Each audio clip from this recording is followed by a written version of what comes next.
नमस्ते, Vande Mataram. Revolution India channel नए भारत की आवाज़ पर आप सबका हार्दिक स्वागत, अभिनंदन। दर्शकों, जैसा कि हर बार मैं एक वायदा करता हूं, किसी ना किसी ऐसी खास शख्स से मुलाकात कराऊंगा और आज खुद रिवॉल्यूशन इंडिया परिवार गौरवान्वित महसूस कर रहा है जब आज के हमारे खास मेहमान प्रोफेसर रमेश चंद्र भारद्वाज जी, ऑनरेबल वाइस चांसलर, महर्षि वाल्मीकि संस्कृत विश्वविद्यालय। सर, आपका रिवॉल्यूशन इंडिया चैनल पर हार्दिक स्वागत, अभिनंदन। बहुत बहुत आपका आभार कि आपने ये अवसर दिया। सर, जिस प्रकार से एडमिशन सत्र चल रहे हुए हैं पूरे प्रदेश भर में, तो संस्कृत विश्वविद्यालय महर्षि वाल्मीकि संस्कृत विश्वविद्यालय है, किस प्रकार से उसने एडमिशन सत्र को चलाए हुए है और किस प्रकार की तैयारियां हैं? देखिए, हमारे यहाँ करीब पिछले 1 महीने से प्रवेश प्रक्रिया चल रही है और अभी 16 अगस्त तक था वो, अभी उसका भी हमने समय बढ़ाया है 31 अगस्त तक। जी। 500 रुपये लेट फीस के साथ आजकल प्रवेश हो रहे हैं। जी। तो हमारे यहाँ क्योंकि संस्कृत विश्वविद्यालय है और हमारा काम है कि संस्कृत परंपरा के शास्त्रों का संरक्षण और उनका संवर्धन। जी। तो हमारे यहाँ शास्त्री और आचार्य, शास्त्री हमारे यहाँ करीब 6 विषयों में है। जी। उसमें व्याकरण है, वेद है, साहित्य है, ज्योतिष है। जी। और एक विषय में हमारे यहाँ बीए है, वो है योग में। जी। और ऐसे ही हमारे यहाँ जो है 7 विषयों में हमारे पास आचार्य है। जी। उसमें वेद भी है, ज्योतिष भी है, व्याकरण भी है, साहित्य भी है, दर्शन भी है। और एक एमए जो है, हमारे यहाँ 2 चलती हैं एमए, एक योग में और एक हिंदू अध्ययन में। जी। और उसके अलावा जो है हमारे यहाँ कुछ डिप्लोमा भी हैं। जी। जैसे एक डिप्लोमा हमारे पास जो है कर्मकांड का है। जी। जिसको करने के बाद विद्यार्थी जो है वो इंडियन आर्मी में जेसीओ के पद पर चुना जा सकता है। जी। और ज्योतिष में भी है, वास्तुशास्त्र में भी है। इसके अलावा हमारे यहाँ जो योग में भी एक हमने विशेष डिप्लोमा शुरू किया है। जी। क्योंकि आजकल हमारे बहुत से बच्चों ने जिन्होंने डिप्लोमा या बीए किया है हमारे विश्वविद्यालय से, वो पंजाब और हरियाणा में उनको करीब 50 लोगों को नौकरी मिली है। जी। योगा इंस्ट्रक्टर के रूप में। जी। और अभी एक हमने नया कोर्स शुरू किया है, वो हमारा पीजी डिप्लोमा है। जी। वो है अंग्रेजी हिंदी ट्रांसलेशन कोर्स। जी। तो वो जो हिंदी इंग्लिश ट्रांसलेशन कोर्स है वो पीजी डिप्लोमा है। जी। जिसको करने के बाद कोई भी जो उस डिप्लोमा को करेगा, जी, वो एलआईसी में, बैंक में, भारत सरकार में कहीं पर भी राजभाषा अधिकारी या अनुवाद अधिकारी बनने के लिए सक्षम होगा। जी।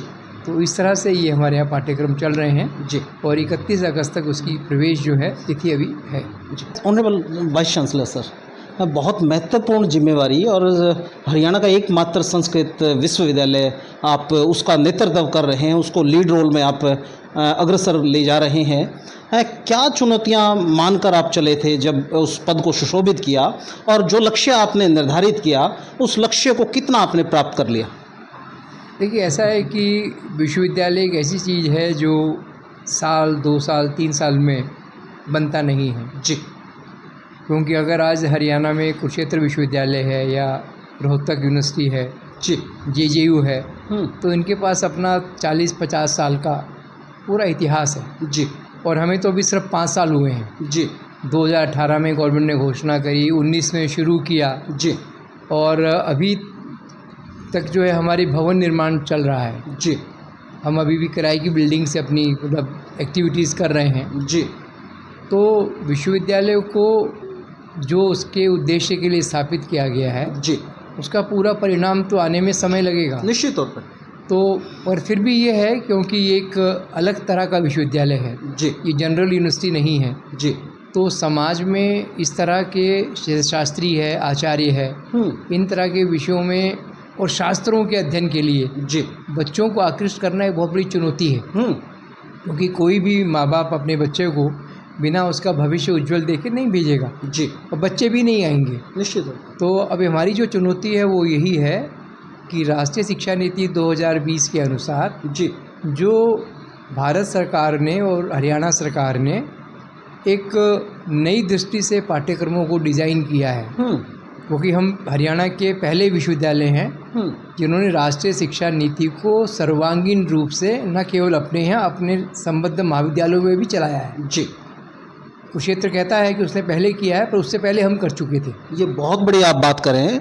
और उसके लिए क्या है कि हम अभी जैसे 4 साल की बीए हो गई है, ग्रेजुएशन हो गई है, तो अभी हमने 3 साल के पाठ्यक्रम बनाए। हर साल बनाते हैं क्योंकि पाठ्यक्रम एक दिन में नहीं बनते हैं। निश्चित हो। और उसमें भी क्या है कि जो स्ट्रक्चर गवर्नमेंट ने बना के दिया है वो जनरल यूनिवर्सिटी के लिए आसान होता है, पर हम लोगों को संस्कृत के शास्त्रों में से रोजगार परक विषयों को निकालना, उनके पाठ्यक्रम बनाना, उसके अनुसार जो है टीचर्स को ट्रेंड करके वो पढ़ाने का अवसर देना, ये बहुत बड़ी चुनौती है। जी। क्योंकि ये कहना बड़ा आसान है कि हम रोजगार परक शिक्षा दे रहे हैं। जी प्रोफेसर। मगर दिक्कत ये है कि जो शिक्षक आपके पास हैं वो शिक्षक तो उस तरह की मेंटलिटी को लेकर नहीं बने हुए हैं। वो तो पुरानी पद्धति से पढ़कर आए हुए हैं। जी। तो उन लोगों को प्रेरित करना, ट्रेन करना, उनसे उस तरह का काम लेना, ये बहुत बड़ी चुनौती है। जी।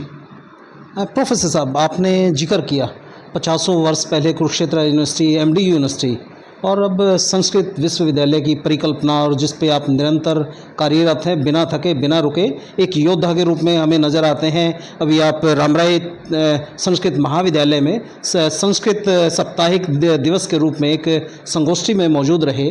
क्या आप सोचते हैं, क्या विचार और मंतव्य है बतौर मूर्धन्य विद्वान, किस प्रकार से संस्कृत विश्वविद्यालय इसको उन्हीं यूनिवर्सिटियों के मुकाबले और उनसे कहीं कुछ आगे ले जाने में क्या राजनेताओं की तरफ से, क्या राजनीतिक पार्टियों की तरफ से, और क्या सामाजिक तौर पर इसको आगे बढ़ाने के लिए किया जा सकता है, ताकि हम भी फिर से विश्वगुरु की जो एक बात चलती है उस विश्वगुरु बनने की श्रेणी में कम से कम खड़े हो पाएँ? देखिए, ऐसा है कि संस्कृत विश्वविद्यालय, मेडिकल यूनिवर्सिटी, टेक्निकल यूनिवर्सिटी, जी, हम लोग एक अलग क्षेत्र के विषयों को लेकर आते हैं। जी। तो हम जनरल यूनिवर्सिटी से मुकाबला नहीं कर सकते। जी। मगर जो मुख्य काम है वो ये कि हरियाणा की सरकार ने जी जिन सपनों को संजोकर इस विश्वविद्यालय को बनाया है, उन सपनों को पूरा करने के लिए हम काम करें। जी। और उसमें सबसे महत्वपूर्ण जो हरियाणा सरकार का है कि हरियाणा राज्य जो जी सांस्कृतिक रूप से एक समृद्ध राज्य है, उसके उस सांस्कृतिक स्वरूप को और हरियाणा में काशी से भी अच्छे विद्वान पैदा करने का, वो जो एक सरकार की कल्पना है, वो हमारा काम है। जी। तो उस दिशा में काम करेंगे तो हम अपनी अलग पहचान बना पाएंगे। जी। हम अगर कुछ अच्छे विद्वानों को, अच्छे समाज को आगे ले जाने वाले नागरिकों के निर्माण में कुछ काम कर सके तो सही होगा। जी। केवल डिग्री देने वाला विश्वविद्यालय अगर हम बनाते हैं तो उसका कोई फ़ायदा नहीं है, सरकार की वो इच्छा भी नहीं है। जी। प्रोफेसर साहब, संस्कृत पढ़ने वाले विद्वान लोग तो जंगलों में जाकर भी विद्या अध्ययन कर लेते थे, और किस प्रकार से पोषित किया जाए सरकार द्वारा इस विश्वविद्यालय को, ताकि यहाँ जो पढ़ने वाले जो विद्वान लोग हैं, आचार्य जन हैं, गुरुजन हैं, उनको रिसर्च, इस यहाँ भी शोध का कार्य हो सके, ताकि, क्योंकि कहते हैं संस्कृत भाषा भी तो विज्ञान की भाषा है। तो किस प्रकार से, मैं फिर वही निवेदन कर रहा हूँ कि सरकार के स्तर पर क्या ऐसे और प्रयास किए जा सकते हैं कि यहाँ ज़्यादा से ज़्यादा रिसर्च वर्क हो सके और संस्कृति को भी बचाया जा सके और उसका संवर्धन भी किया जा सके? देखिए, कोई भी विश्वविद्यालय, कोई भी कुलपति, कोई भी विद्यार्थी, कोई भी अध्यापक अगर कुछ नवाचार, इनोवेटिव आइडियाज़ देता है जी, तो सरकार कोई भी हो, राजनेता कोई भी हो जी, वो उसको हमेशा स्वीकार करता है। जी। ये मतलब मेरा अपना अनुभव है जी, पिछले 45 साल पढ़ने पढ़ाने के बाद यूनिवर्सिटी सिस्टम में जी, कि जब हम कोई समाज के उपयोगी विषय को लाते हैं तो सारे राजनेता और सारे ब्यूरोक्रेसी जी आपका साथ देती है जी, बशर्ते कि आप उसके लिए पूरे कटिबद्ध होकर के काम करें। जी। प्रोफेसर साहब, आपने विदेशों की यात्रा की है, दर्शन शास्त्र के भी आप बहुत विशेषज्ञ हैं। संस्कृत भाषा को हमने भी थोड़ा जानने का प्रयास किया, बचपन में क्लासों में पढ़ते थे। संस्कृत विषय इतना सरल नज़र नहीं आता कि या तो गुरुजन उस विषय को अच्छे से नहीं पढ़ा पाए इसलिए ऐसा हुआ, या मतलब हमारी इच्छा शक्ति नहीं थी इसलिए हुआ, वो एक कारण है। लेकिन किस प्रकार से संस्कृत भाषा, निश्चित तौर पर अब राष्ट्रीय भाषा हिंदी है, लेकिन हिंदी से तो प्राचीन भाषा संस्कृत है, तो क्यों संस्कृत भाषा लुप्त होती जा रही है? क्यों नहीं इतनी ये जागरूकता आम जो बोलचाल की जो भाषा के रूप में कैसे प्रचलित किया जा सकता है? यदि मैं यह प्रश्न आपसे ना पूछूं तो मेरा ये इंटरव्यू करना थोड़ा बेमानी सा हो जाएगा, क्योंकि आप विशेषज्ञ हैं संस्कृत भाषा के। कैसे इसको बहुत सुलभ भाषा, सरल भाषा और आम जन में बोले जाने वाली भाषा के रूप में प्रसारित किया जा सके? देखिए, ऐसा होता है कि ये संभव नहीं है जो आप कह रहे हैं। जी। जन जन की भाषा संस्कृत बने, ये एक असंभव सा लगता है। जी। पर विषय वो नहीं है। जी। विषय ये है कि संस्कृत में जो ज्ञान विज्ञान की ट्रेडिशंस, परंपराएं, डॉक्यूमेंटेशन है, उसको हम आज के समाज के उपयोगी तत्वों को लाकर समाज के सामने हिंदी में या अंग्रेजी में या भारतीय भाषाओं में प्रस्तुत करें, जिससे लोग उसका महत्व समझें। जी, जरूरी वो है। जी, क्योंकि संस्कृत एक भाषा नहीं है, ये आप गलत धारणा निकाल दीजिएगा। जी जी, संस्कृत एक भाषा नहीं है। जी, संस्कृत एक ऐसा माध्यम है जिसमें भारतीय समाज के पिछले हजारों लाखों सालों के अनुभवों का खजाना है, डॉक्यूमेंटेशन है। जी, और वो जो ज्ञान है उसको हम 3 शब्द देते हैं। जी, पहला ये कि भारतीय ऋषियों का ज्ञान कालातीत है। कालातीत इसका मतलब ये है कि वो एज में सिमटने वाली चीज़ नहीं है। जी, वो पहले भी उतना महत्वपूर्ण था, आज भी है और कल भी रहेगा। जी, इसलिए वो एक निश्चित समय के लिए नहीं है। जी, वो ऋषियों का ज्ञान जो है वो हरियाणा या भारत या इंडो यूरोप के लिए नहीं है, वो संपूर्ण सृष्टि के लिए है। जी, इसलिए वो यूनिवर्सल है। क्या बात है, यूनिवर्सल लैंग्वेज आप बोल रहे हैं इसको? लैंग्वेज नहीं। अच्छा, उस भाषा में, संस्कृत भाषा में जो ज्ञान है जी, वो कालातीत है, वो यूनिवर्सल है। जी, यानी उसके लिए जो है केवल एक क्षेत्र भौगोलिक रूप में सीमित नहीं है। जी जी जी, वो रामराय में भी उतना ही उपयोगी है जितना कैथल में है, उतना ही अमेरिका में है, इतना ही यूरोप में है। जी, क्योंकि ये कालातीत भी है और ये जो है आपका यूनिवर्सल भी है। जी, इसलिए ये सर्वग्राही है। यानी इसके जो तत्व हैं वो संपूर्ण मानव जाति तक सीमित नहीं है, ये भी आप ध्यान रखिएगा। जी, क्योंकि हम इंडिविजुअल हैं, मगर हम इस सृष्टि के एक अंश हैं। जी, तो इस संपूर्ण सृष्टि के, कॉस्मोस के पूरे सिस्टम को कैसे समझना है, चलाना है, जी, बरकरार रखना है, वो ज्ञान हमारे पास है, इसलिए वो सर्वग्राही है। जी, और जहाँ तक आपने भाषा की बात करी कि संस्कृत लोग बोलें, ये संस्कृत में जो निहित ज्ञान है वो ओरिजिनल सोर्स में जाके लोग समझें, पढ़ें। जी, और उसको जो है युग के अनुकूल शब्दों में, शब्दावली में प्रस्तुत करें, ये हमारा काम है। जी, गुरुजी, हमने देखा है जो पुराने समय में लोग शिक्षित नहीं थे, लेकिन फिर भी वो लगातार अध्ययन करते करते संस्कृत के वैदिक विद्वान बनते हमने देखे हैं। ऐसे अनेकों उदाहरण नज़र आते हैं। मैं पढ़ा लिखा हूँ, लेकिन मुझे आज भी ये शब्द, संस्कृत शब्द का सही से मायने नहीं पता है। हम जानना चाहते हैं प्रोफेसर रमेश चंद्र भारद्वाज जी से, संस्कृत शब्द को परिभाषित कैसे करेंगे आप? देखिए, कोई भी भाषा अपनी खुद की एक संरचना में रहती है। जी, और ये तो धन्यवाद है हमारे ऋषियों का, पाणिनि जैसे आचार्यों का, जिन्होंने संस्कृत भाषा को इतना वैज्ञानिक और सरल रूप दे दिया है। जी, आप एक गर्दान, एक शब्द रूप याद करते हैं राम का। जी, हजारों अकारांत पुल्लिंग शब्द वैसे ही स्वरूप में आपके सामने प्रकट हो जाते हैं। जी, पाणिनि ने वो व्याकरण दे दिया कि आज से 5000 साल पहले जो संस्कृत लिखी जाती थी उसको भी आज आप समझ सकते हैं। जी। आज जो संस्कृत लिखी जा रही है उस व्याकरण के अनुसार वो आने वाले 10,000 साल के बाद भी पढ़ी जा सकती है। जी। आपके पास तो संस्कृत के वैयाकरणों ने, संस्कृत के भाषा वैज्ञानिकों ने भाषा विज्ञान के सिद्धांतों के आधार पर एक ऐसा आधार दे दिया है कि संस्कृत अजर अमर हो गई। क्या बात है। आज आप ग्रीक को, लैटिन को, ओल्ड फ्रेंच को या हिंदी में ही आप अपभ्रंश भाषा को आज पढ़ने वाले नहीं है आपके पास। जी। प्राकृत भाषा को समझने वाले नहीं है आज आपके पास। पाली को समझने वाले आपके पास नहीं है, क्योंकि उनके पास पाणिनि जैसा वैयाकरण नहीं है जिसने भाषा को इतने सरल, प्रामाणिक, वैज्ञानिक रूप में एक व्याकरण दे दिया कि आप पिछले ऋग्वेद से लेके जी और आज तक जो संस्कृत चल रही है उसके हर शब्द को, हर स्वरूप को आप सेकंड्स में पहचान लेते हैं। ये वो पाणिनि व्याकरण की महत्ता है। जी। तो इसलिए संस्कृत कभी मरेगी नहीं, वो अजर अमर। इसलिए हम कहते हैं कि वो जो है देववाणी है जी, वो अमर वाणी है। कारण क्या है कि ऋषियों ने उसको इस तरह के स्ट्रक्चर में ढाल के दे दिया है, इस तरह के नियमों में सुलझा के दे दिया है कि उस भाषा को समझने में, क्योंकि मैं तो विदेशों में मैं पढ़ा भी हूँ, पढ़ाया भी है जी। मुझसे अच्छे विद्वान तो क्या नाम है जर्मन के और फ्रेंच विद्वान हैं। उन्होंने उसी व्याकरण के, संस्कृत की संरचना के नियमों को समझ के मुझसे अधिक संस्कृत के ग्रंथों की व्याख्या अपनी फ्रेंच, जर्मन और इंग्लिश में दे दी। कारण क्या है कि उसको उनके पास की है वो जी, जो उस भाषा में प्रवेश करके उन शब्दों का अर्थ बता देती है। जी।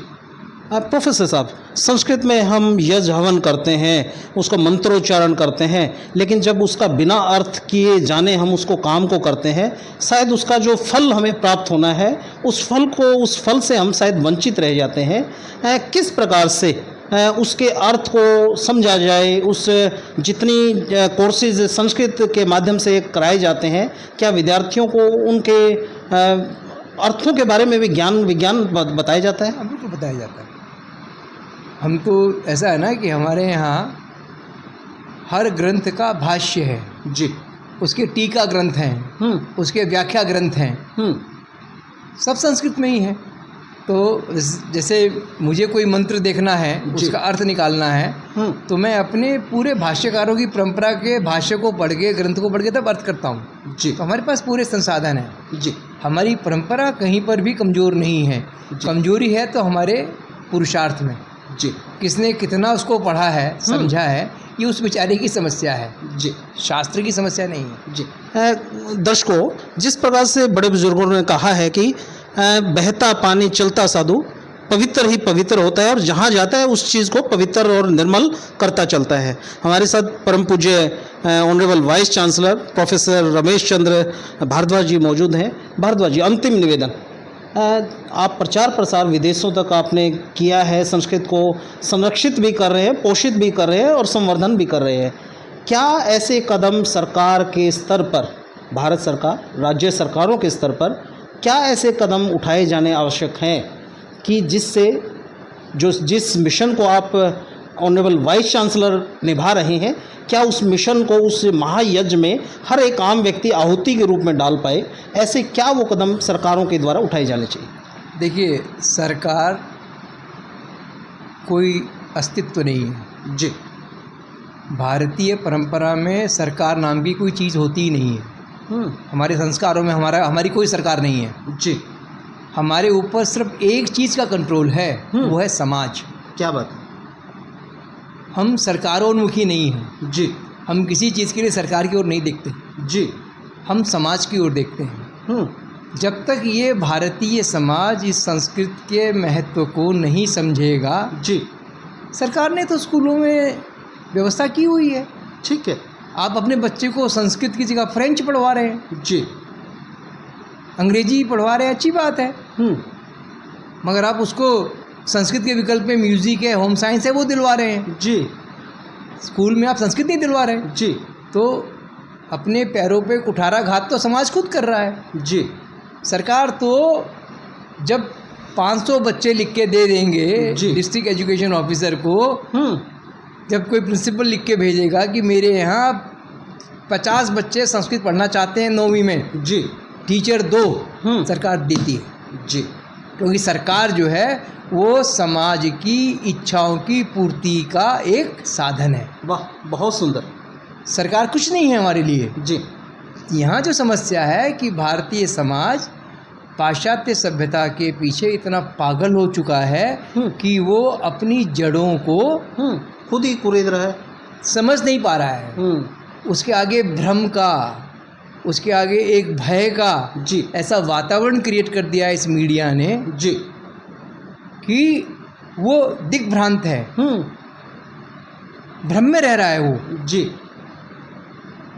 तो हमारा काम ये है कि हम सरकार को दोष ना दें, जी सरकार से अपेक्षा ना करें, हम समाज को करें। वाह, बहुत समाज में ये जागृति लाएं। जी और ये काम कौन करेगा?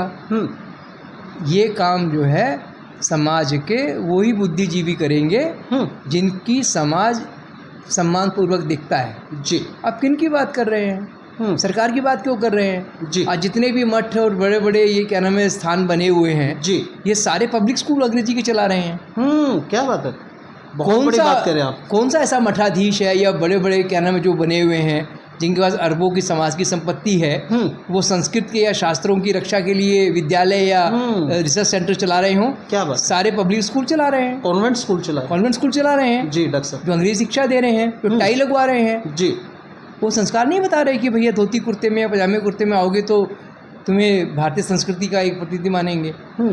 तो समाज के ये जो घटक तत्व हैं जी जिनका समाज पे प्रभाव है, चाहे वो धर्म के नेता हो, चाहे वो स्कूल मास्टर हो जी, चाहे वो गांव का सरपंच हो, चाहे एक पढ़ी लिखी माँ हो, क्या बात है, जब तक ये इस समाज को नहीं बताएंगे, क्योंकि सरकार का प्रभाव, मान लीजिए आज कोई सरकार है, कोई पार्टी है, प्रभाव 4 साल 5 साल रह जाएगा जी, अगली पार्टी अपना प्रभाव डाल के पावर में आ जाएगी जी, मगर समाज का जो प्रभाव होता है वो अंतहीन होता है। क्या बात है, उसका जो प्रभाव आता है वो युगांतर तक चलता है। जी तो सारे जितने महापुरुष फ्रीडम मूवमेंट में हुए, जी, आज़ादी की लड़ाई में, जिन्होंने इस देश में रेनेसा किया, पुनर्जागरण किया, जी, उन सब ने इस समाज को जागृत करने का प्रयास किया। पर पिछले 70 सालों में 75 सालों में ये तथाकथित जो पढ़े लिखे लोग हैं जी, ये जो दिखने में भारतीय हैं, अंदर से काले अंग्रेज हैं, जो पाश्चात्य यूरोसेंट्रिक सभ्यता को, विचारों को भविष्य मानते हैं जी, अपने समाज का, चरमोत्कर्ष मानते हैं अपना अंतिम लक्ष्य। हाँ, ये दोष उनका है। जी पूज्य प्रोफेसर साहब, जाते जाते जो लाखों युवा इस चैनल के माध्यम से इंटरव्यू देखेंगे उनको सफलता का गुरु मंत्र बताते चले। जीवन में सफलता का गुरु मंत्र क्या है? आपका लंबा चौड़ा अनुभव रहा है शिक्षा के क्षेत्र में, सामाजिक क्षेत्र में, जाते जाते संदेश देते चले। देखिए, हर किसी को एक ही निवेदन करना है। हम लोग कोई मठाधीश या शंकराचार्य वो तो है नहीं, बड़े आचार्य जी, जिनका कुछ प्रभाव होगा लोग सुनेंगे। मगर इस 70 साल के बूढ़े का जो पूरा सार है जीवन का वो ये है कि व्यक्ति को अपनी औकात में रहना चाहिए।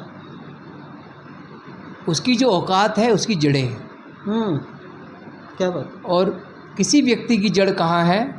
उसके माता पिता के चरणों में है, उसकी गांव की मिट्टी में है, उसका सर अगर कहीं है तो वो अपने गांव के, अपने कुल देवता के चरणों में है। अगर उसका भविष्य कहीं है जी, तो अपने आसपास के समाज के कल्याण की सोचने वाली, उसके अलावा कोई मतलब व्यक्ति जो है कुछ नहीं पा सकता जी, जिसने अपने माँ बाप के चरणों की रज का सम्मान नहीं किया, जिसने अपने पूर्वजों के तप से पवित्र गांव की मिट्टी में प्रणाम नहीं किया। क्योंकि मेरा तो अपना हमेशा ये प्रयास रहता है, मेरे जितने गुरु रहे हैं जी, सब ने अपने अपने गांव में जो है स्कूल, हॉस्पिटल, कॉलेज जो बनवाना होता, जिसकी जो ताकत थी जी, वहाँ उन्होंने उसको बनवाया। जी, तो इसलिए अपनी जड़ों में जो जुड़ के रहेगा, अपनी औकात में रहेगा, वो उतना ही सफल होगा। जी। प्रोफेसर साहब, आपके पास जो जिम्मेवारी है ऑनरेबल वाइस चांसलर महर्षि वाल्मीकि संस्कृत विश्वविद्यालय की, आपके पास तो फसल पकने के बाद आती है, उससे पहले क्या उस कच्ची फसल को, उस प्योद को, जो उस संस्कृत भाषा को संवाहित कर सके, संवर्धित कर सके, क्या उस जमीनी स्तर पे शुरुआती दौर में संस्कृत विषय को के ऊपर काम करने की आवश्यकता नहीं नज़र आती? वही तो मैंने आपसे पहले भी कहा ना जी। कि जब समाज अपने बच्चों को अपनी जड़ों से जोड़ने के लिए संस्कृत छठी में, सातवीं में, आठवीं में, नौवीं में, 10वीं में पढ़ाएगा, जी। संस्कार देगा, क्योंकि अंतिम वाक्य यही है कि संस्कृत जो है, जी। हमारे गुरु कहते हैं संस्कारों की भाषा है। जी। संस्कृत से हमें संस्कार मिलते हैं। तो जब संस्कृत आएंगे, संस्कार आएंगे तो व्यक्ति कहीं रुकेगा नहीं। जी। अंतिम, क्या संस्कृत भाषा एक अनिवार्य भाषा, किसी शिक्षा को डिग्री आप अगर किसी बच्चे को दे रहे हैं, उससे पहले इस संस्कृत भाषा का ज्ञान, उसका बेसिक ज्ञान आवश्यक कर दिया जाना अति आवश्यक है इस संस्कृत भाषा को बचाए रखने के लिए, इसको संवर्धन करने के लिए? ऐसा है, ऐसी की तैसी में गई सब बातें। जी। संस्कृत का कुछ नहीं बिगड़ता। संस्कृत तो अजर अमर है। जी। आज से नहीं, पिछले लाखों सालों से है। जी। संस्कृत का कुछ नहीं बिगड़ता। बिगड़ेगा हमारा। जी। बिगड़ेगा समाज का। जी। ठीक है ना जी? जी। जी। अगर आप संस्कृत नहीं पढ़ाओगे जी, तो कोई भारत की भाषा जिंदा नहीं रहेगी। जब भारत की भाषाएं जिंदा नहीं होंगी तो भारत का जिएगा। जी। चाहे गुजराती हो, चाहे मराठी हो, चाहे तमिल हो, चाहे तेलुगु हो, जितनी भाषाएं हैं ये संस्कृत के दो आधार पे खड़ी है, दो पैर हैं संस्कृत के, जी, जिन पे सारी भारतीय भाषाएं खड़ी हैं। जी। ये मेरे वचन नहीं है। जी। जी। जब भारत सरकार ने पहला संस्कृत आयोग बनाया उस समय सुनीति कुमार चटर्जी ने ये लिखा रिपोर्ट में, जी, कि जितनी भारतीय भाषाएं हैं इनके दो पैर, संस्कृत के दो काम हैं। पहला ये है कि पिछले से जितनी भाषाएं हैं ये, जी, किसी भाषा का 1200 साल से अधिक का इतिहास नहीं है। जी। ठीक है ना? बेशक लोग कहते हैं हम क्लासिकल हैं, उड़िया क्लासिकल हूँ मैं, तमिल में क्लासिकल हूँ। क्लासिकल तो एक ही है, संस्कृत। जी। तो पहला काम संस्कृत ने ये किया है, अपने व्याकरण, अपने धातु रूप, अपने प्रत्ययों जो विभिन्न अर्थों में लगते हैं उनके आधार पे इन सभी भारतीय भाषाओं ने अपने स्वरूप को प्राप्त किया है। जी। भाषा वो टिकती है जिसके बाद साहित्य होता है। जी। सभी भारतीय भाषाओं ने वेद, उपनिषद, आगम ग्रंथ, रामायण, महाभारत, पुराण, इन सब के साहित्य के आधार पे अपनी अपनी भाषाओं में ग्रंथ तैयार किए हैं। जी। अगर तेलुगु भाषा का पहला ग्रंथ मैं ढूंढने जाता हूँ तो मुझे वाल्मीकि रामायण का पहला ग्रंथ मिलता है जो उनकी भाषा में रूपांतरण हुआ है। जी। वही मुझे कृतिवासा दिखता है बांग्ला में। जी। वही तमिल में मुझे शैव आगम ग्रंथ दिखाई देते हैं जो मूल संस्कृत के बाद में तमिल में अनुवाद हुए। जी। 2000 साल पहले। ठीक है जी। तो अगर भारत को भारत के रूप में जिंदा रखना है, संस्कृत की चिंता मत करो आप लोग। जी। ऐसी की तैसी चिंता करने वालों की हम नहीं करते संस्कृत की चिंता। जी। संस्कृत तो अजर अमर है, उसका नहीं बिगड़ता इतना भी। जी। ये आपको मैं कह रहा हूँ। जी। बिगड़ेगा समाज का, देश का, दुनिया का। क्योंकि संस्कृत नहीं है तो संस्कृति नहीं है, संस्कृति नहीं है तो हिंदू संस्कृति नहीं है। वो हिंदू संस्कृति नहीं है, ना भारत जिंदा रहेगा ना दुनिया जिंदा रहेगी। जी। क्योंकि सिर्फ एक जो है भारतीय संस्कृति और उसके वो मूल तत्व हैं जो इस पूरी सृष्टि को जिंदा रखने की ताकत रखते हैं। जी। और तत्व नहीं है कोई। जी। तो इसलिए हाथ जोड़ के ये समाज से हम पे एहसान मत करो, ना सरकार ना समाज, जी। कि तुम संस्कृत वाले भूखे मर जाओगे। जी। हम नहीं भूखे मरते, हमारा तो गुजारा बढ़िया हो रहा है। जी। बिगड़ेगा तुम्हारा। संस्कृत को जितना अपने बच्चों से, अपने उससे निकालोगे उतने ही तुम विनाश के पथ पे जाओगे। जी। संस्कृत का नहीं चिंता करता। हम तो जब संस्कृत पढ़ने गए थे 9 साल के, तब लोग कहते थे जी संस्कृत पढ़ के भूखा मरेगा। हम तो नहीं भूखे मरे गए। जी। और हमारे साथ के हजारों जो हमारे साथ पढ़े हैं आज तक, जी, विद्यार्थी सारे मौज में हैं। सब अपना अपना जो है जिसकी योग्यता है वो आनंद से जीवन बिता रहा है। जी। हाँ, दुख इस बात का है क्योंकि हम भारतीय समाज के बुद्धिजीवी वर्ग में माने जाते हैं। जी। तो आपने कहा ना एक वहाँ के आप थके से लगते हो, थके नहीं हैं, श्रांत नहीं हैं, जी। हम प्रश्रांत हैं, हम बेचैन हैं क्या बात है। कि हमने समाज में अपने दायित्व का पालन नहीं किया। समाज को ये सब चीज़ें हमें बतानी चाहिए थी, हमने नहीं बताया। हम उससे थोड़े क्षुब्ध हैं। जी जी जी। संस्कृत में प्रत्येक शब्द का अलग अर्थ होता है। निश्चित तौर पर क्षुब्ध वो होता है जो करना चाहता है और कर नहीं पाता है। क्या बात है। जी। हम क्षुब्ध हैं, थके हुए नहीं हैं। जी जी जी। चलिए प्रोफेसर साहब, आपने अपना कीमती समय दिया, उसके लिए आपका हृदय से बहुत बहुत आभार। और दर्शकों को इसी सोच और इसी विचार के साथ छोड़े चलता हूँ। निश्चित तौर पर बड़े चेतावनी भरे शब्द प्रोफेसर रमेश चंद्र भारद्वाज जी के, ये चेतावनी समाज के लिए, सरकारों के लिए, देश के लिए, संस्कृति के विद्वानों के लिए, मठाधीशों के लिए, सभी लोगों के लिए चेतावनी है। यदि आपको जीवित अपने आप को रखना है, संस्कृति को जीवित रखना है, संस्कृत तो अजर अमर भाषा है, जिस प्रकार से प्रोफेसर साहब ने बताया, वो तो अकाट्य भाषा है जिसका कोई भेद नहीं है। आप अपने आप को अगर सुरक्षित देखना चाहते हैं, अपनी पुस्तों को, अपनी पीढ़ियों को अगर आप अच्छे संस्कारों से बांधे रखेंगे तो निश्चित तौर पर देश फिर से वही विश्व गुरु की प्रकाष्ठा को प्राप्त कर सकता है। आप देखते रहिए रिवॉल्यूशन इंडिया। फिर किसी अन्य दिन किसी खास शख्स से मुलाकात कराएंगे। जय हिंद, जय भारत, वंदे मातरम।